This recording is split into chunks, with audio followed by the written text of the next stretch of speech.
We're here with Jim Bodenheimer, Vigo Trips Trucking. Words like pioneer come to mind with you.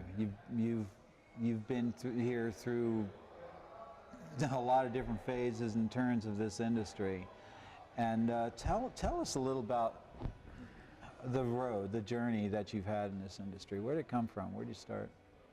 I was still in college, and a friend came to me with a request. I was doing consulting work, and a friend came to me with a request that a mutual friend, a friend of his, had a logistical problem, and I did it for free. I helped them find a truck to, at that time, transport a sound system for the first ever traffic tour. And I thought that was the end of it, and it just hasn't gone away. And this is over 40 years of wonderful music and great experiences and great friends, and it's been just a fabulous experience. You know, it's sort of like we're on one big extended family, and we get to work with people we like, and we get to take pride in what we do, and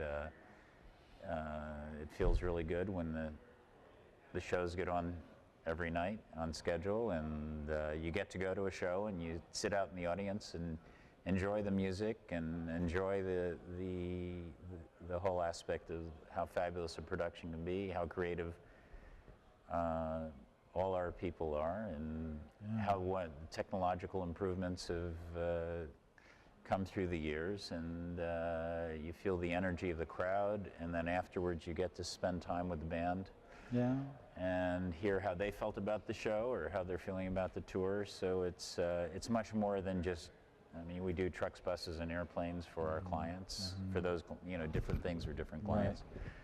And it's just very invigorating to be involved.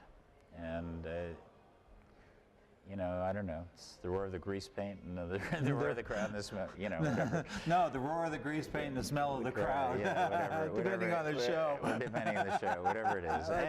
Whatever it is. I mean, I've always said that. You know, it's just been a great experience. One of the interesting things about, I mean, there are technological changes. There are you know, lights, sound, production technology. You have changes, but they're not huge sweeping changes every year. They're not, you know, a new light comes out, a new dimming system comes out, a new audio console comes out, and it's a big deal, and it pushes the industry forward. But every year, there are new regulations for the trucking industry, for the transportation industry. Something's always changing that you really have to stay on top of. And is it fair to say that when you look at the beginning, that at transportation in this country, when you started, and then compare it to here, they're two completely different things because of all the different changes in you know, government regulations and things like that? That's always a big deal. Or is it? No, not really. I don't think it's that much of a big deal. I think the way we conduct ourselves is different, and there's much more professionalism. But when we started out, the real innovation that we seized upon was air ride suspension, which barely existed when I started. And we were very concerned about finding a means to transport the equipment without it getting damaged. And at that time, the industry was pretty much in straight trucks, and we were transitioning into tractor trailers.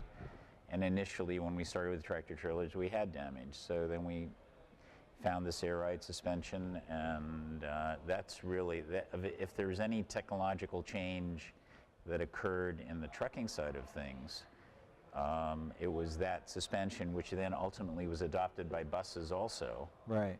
We're going back a long time ago, but I mean, those, and then from that, and we were doing buses early on also, and the buses were old Greyhound and Trailways buses that were, they would take out the seats and they would put shag carpet all over the place and put some living room furniture in it, and maybe an old TV and a cooler, and that was a great tour bus. And then